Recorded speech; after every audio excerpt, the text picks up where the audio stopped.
Welcome to this explainer. Today, we're doing something pretty cool. We are going to decode the secret language of math. You know, we so often think of mathematics as just, well, a rigid bunch of numbers and calculations. But actually, it's a beautifully structured language. It's got its own vocabulary, its own grammar rules. And honestly, once you learn how to read it, it kind of changes everything. Okay, let's jump straight into it with a quick puzzle. 30 plus 5 times 4. Now, if two different people solve this exact same problem, why in the world might they get completely different answers? Like one person will confidently tell you, oh, it's 140, while someone else will swear up and down that the answer is 50. How does math, which is supposed to be this exact science, right, leave room for that kind of disagreement? To understand why this happens, we're going to dive right into Section 1, the language of math, rules, and grammar. Let's actually look at an English language example first. Take these two sentences. The first one says, Shalini sat next to a friend with toys. The second one says, Shalini sat next to a friend with toys. Do you see how that tiny little comma completely changes the whole scenario? In the first one, the friend has the toys, but in the second one, that comma tells us it's actually Shalini who brought them. And that perfectly illustrates the point here. Without proper punctuation, we don't really know who got the toys to the play date, which, let's be honest, could lead to some major confusion. Well, math operates in the exact same way. Without mathematical punctuation, numbers can actually tell completely conflicting stories.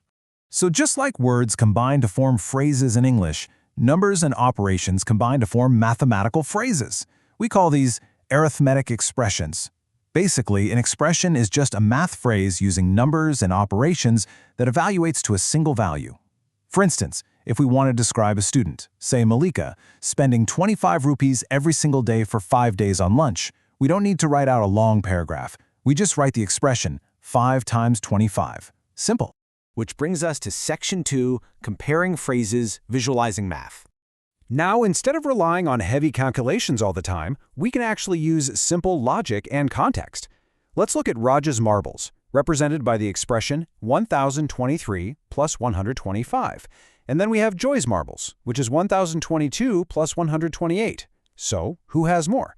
Instead of doing the tedious math, let's just picture Raja and Joy actually collecting these marbles. By visualizing the story, the answer jumps right out at you. Initially, Raja had 1,023 and Joy had 1,022. So Raja started with exactly one more marble than Joy. But today, Joy got 128 marbles, while Raja only got 125. That means Joy got 3 more marbles today than Raja did. Since Joy gained 3 extra today, but only started 1 behind, well, we can easily see Joy ends up with 2 more marbles overall. No complex addition needed. The story literally solves it for us. But what do we do when an expression doesn't have a fun story attached to it? That leads us to Section 3, punctuation in math, using brackets. So, back to our opening puzzle. 30 plus 5 times 4. Remember, a student named Porna added 30 and 5 first to get 35 and then multiplied that by 4 to get 140. But another student, Malesh, multiplied 5 by 4 first to get 20 and then added the 30 to get 50. Who's actually right here? Well, if we give this expression in real-world context, the correct path is crystal clear. Imagine Melish brought 30 single marbles to the playground, and his friend Arun brought 5 bags with 4 marbles tucked inside each bag. To find the total, you obviously have to figure out how many marbles are in the bags first, right? So 5 times 4 is 20. Then you add Melish's 30, so Malish is correct. To show this mathematically, we use brackets around the 5 times 4. In math, brackets act exactly like punctuation marks. They're basically shouting at us, hey, do this part first. And this brilliantly highlights why brackets matter so much, especially when money is involved. Imagine a guy named Irfan buys biscuits for 15 rupees and dal for 56 rupees, and he hands the shopkeeper a 100 rupee note. If we wrote his change as 100 minus 15 plus 56 without brackets and just read it left to right, we'd subtract 15 to get 85, then add 56, giving Irfan 141 rupees back. That's completely absurd. He'd be getting back way more money than he even paid. But by using brackets to group the costs together first, the 15 plus 56, we make sure the math reflects reality. Step 1, add the costs. Step 2, subtract that total from the 100. Step 3, get the correct change of 29 rupees. Okay, so if brackets are the punctuation, what are the actual words? This brings us to Section 4, Building blocks, understanding terms. Terms are the individual parts of a mathematical expression that are separated by a plus sign. If expressions are the sentences, terms are the individual words. They determine the basic building blocks we're working with before we even start mixing things together. Now you might be thinking, wait, what if there's a subtraction sign? Well, here's a clever trick. We just convert subtractions into the addition of negative numbers. So 83 minus 14 is the exact same thing as 83 plus negative 14. By doing this, we clearly identify our two terms, positive 83 and negative 14. Let's break down a couple of complex expressions into their fundamental term building blocks. Take 13 minus 2 plus 6. That becomes 13 plus negative 2 plus 6. So the terms are 13, negative 2, and 6. In the second example, 5 plus 6 times 3. Notice how the 6 times 3 is totally locked together as a single term. Because terms are separated by plus signs, that multiplication acts like glue, holding that specific chunk together.